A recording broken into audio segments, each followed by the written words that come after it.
Hi guys, what's up and welcome back to my YouTube channel. So we are currently on day 6, episode 6 of the Big Brother Naija Level Up reunion. So without further ado, let's dive right into the recap.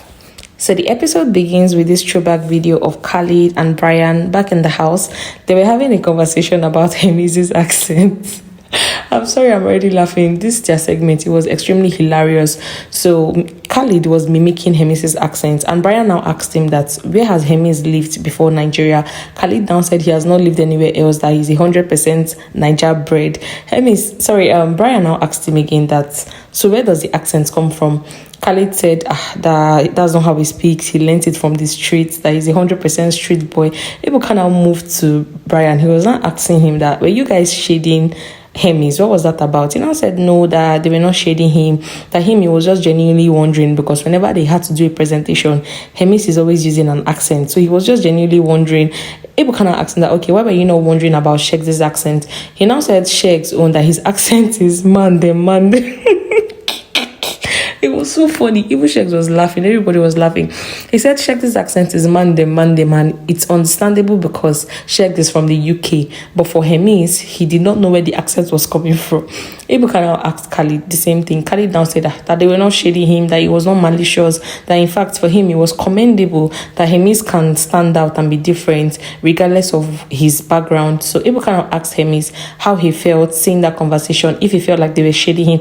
He now said no, that he did not feel it was shade, that normally people always have this narrative in their head that if you're from a certain area background, you're supposed to look and sound a certain way, and that was why he put in the extra work to make sure that he was different, that he stood out in his community, that he would listen to podcasts, to radio stations. He put in the extra work just to make sure that he is like well respected and well versed in every aspect of life. And for him, it's a thing of pride. It's not something that he should be ashamed of. And I 100% agree with Hemis. I think it's a thing of pride, and where you come from does not need to shape you. You can choose to be different. So Ibuka ended their segment there, and he moved on to the next segment.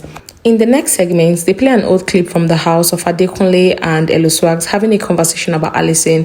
Ebuka asks Adekunle what that was all about, and Adekunle said that when him and Allison were still together in the house, that he knew that Allison had eyes for other people like Hemis and Gidifire, but he did not want to bring it up so he would not make her uncomfortable. Ebuka moves to Allison and he asked her that, how did you go from being in a relationship with Adekunle at the beginning and the next moment you're in a relationship with Hemis? And she said when she got into the house that she liked Hemis because of his physical appearance, how he looked was different, not like the average looking guy. And for Adekunle, it was because Adekunle was intelligent. That's why she got to know him better. Like, she was attracted to him for his intelligence. But why she started pulling back from Adekunle was because Adekunle was very sneaky, that he was instigating things unnecessarily, that he was a gossip, that she just did not like that. And she told him that she could not figure him out, and she pulled back. And Adekunle said that yes, that Allison told him that she could not figure him out, but the extra things that she's saying about him, he's just hearing for the first time. Then Allison gives an instance of Adekunle being sneaky, like when Adekunle was telling her that Doyin is not a good friend, that Doyin cannot be trusted, Doyin does not have her best interest at heart. They even played the clip, and then Ebuka said something. Ebuka was like, watching that conversation, you can see that it's not one-sided. When he was telling you those things, you were responding. You were saying things like, oh yeah, like you're not the first person that is telling me this. I wonder why they're telling me this about her. You were also responding. So it doesn't make any sense now that you're now making it one-sided, as if he was telling you all those things and you were not saying anything. And then Ebuka moves to Doyin, and he was asking Doyin, oh, how did Doyin feel seeing all those things, the clips and everything? She said she felt very bad, especially because before she left the house, she had heard some of the things that Adekunle was saying about her. And then she went to him and she was telling him that if you have a problem with me, let's talk about it, instead of you going to badmouth me to other housemates. And Adekunle denied. He said he doesn't have any problem with her, that he was even giving her forehead kisses. Acting like everything is okay, only for her to leave the house. And then she saw the clips of Adekunle saying horrible things about her, that she felt so bad. And then she went off. She started insulting Adekunle, calling him a vicious, vile, malicious person, that he needs deliverance, he's an excuse of a man, that if you see Adekunle and you see a snake, you better go to that snake. She kept hurling insults upon insults upon insults on Adekunle. But the part that I did not like was when she dragged his mom into the equation.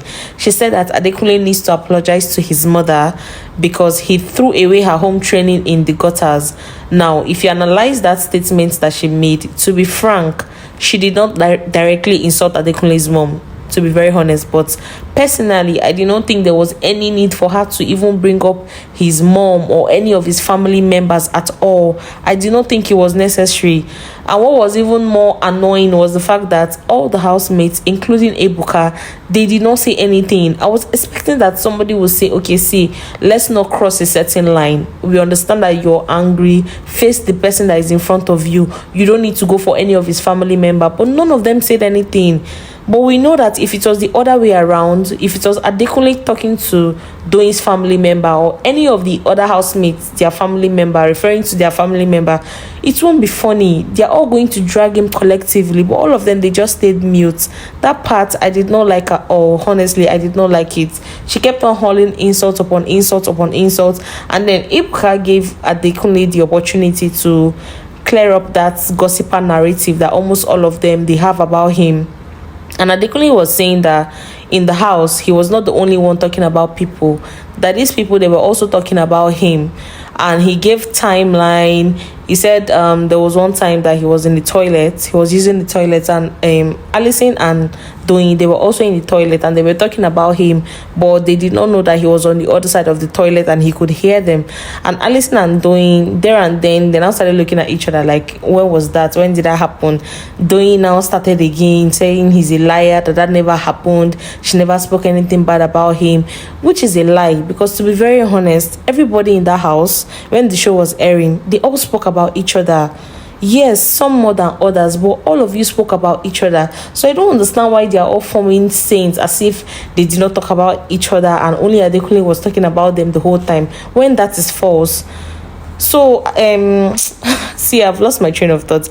Doyin now said no, she did not insult him, that is a lie, he's lying, that if he tells you that it's raining, you better go outside and check if it's really raining. Speaking of rain, it's raining here, so please, in case my background is noisy, forgive me, that he's a liar. She kept going on and on and on with the insults, and Adekunle was just there struggling for dear life. He was trying his best to explain, but the explanation was not even making any sense to them at all. And then Dotun entered the chat. Dotun now told Adekunle that, oh, he needs to just stop all these things and just accept the fact that he was playing a game in the house, that he's very corny, his stories are not adding up. And in my mind, I'm like, Dotun, who even dragged you into this equation? Who asked you?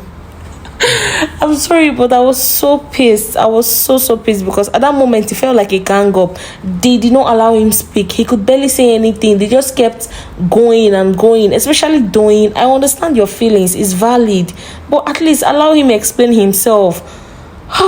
It was so frustrating. And then Ebuka started asking Shegs, which I also do not understand why anything that has to do with Adekunle, Ebuka will ask Shegs. I've noticed that from the beginning of this reunion, whenever they're referring to Adekunle in any context at all, Ebuka will end up asking Shegs for his opinion. I don't think that's necessary. I don't know what they're trying to achieve with that, but to me, I feel that's really unnecessary. So he went to Shegs and he was asking Shegs, oh, what do you think about this Doyin and Adekunle issue? Shegs said that he resonates more with what Dotto and Doyin they've been saying, and it's not just because of everything Doyin explained to them, that it's because of the things that he saw play out in the house, that in fact he prides himself as being a good judge of character. And that was why when they were going to Cape Town, South Africa, for the all-expense paid trip by Pepsi, that he told himself that he's going to get to know Adekunle better, to see if he's really a different person or if he's the same guy that he was on the show. And that he got to South Africa, Adekunle was still on the same P, and then he just realized that that's the kind of person he is and that's his own opinion.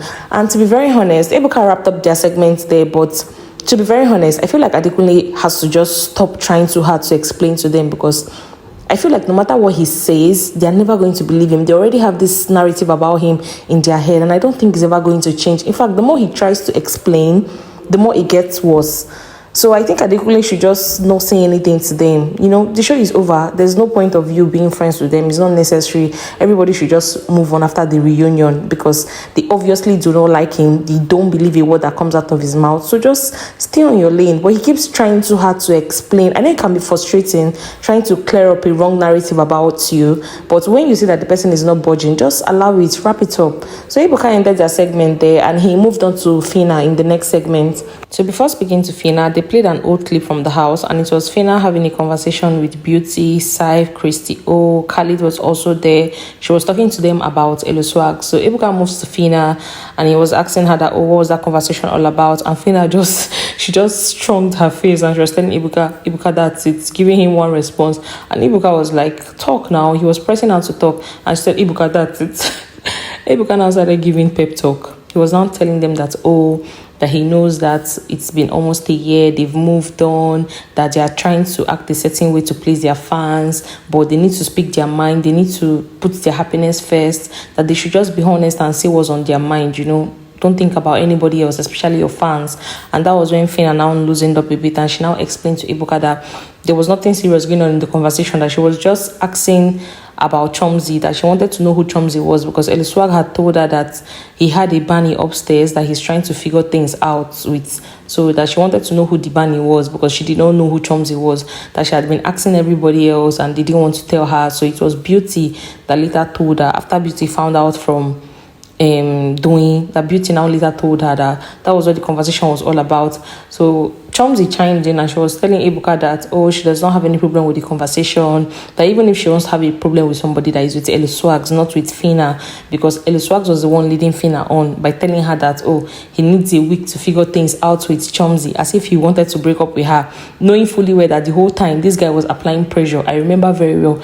During that 1 week, he was applying more pressure on Chomzi, begging and following her around. So she said, yeah, that was it, that if she wanted to have a problem with somebody, it would be with Eluswags and not with Fina. And that was where they wrapped up the segments and the entire show. And yeah, that was everything that happened on episode 6. If you've watched till the end of this video, please comment, like, share your thoughts with me in the comment section, turn on your post notifications so you get alerted whenever I post a new video. Thank you guys so much for watching. Bye.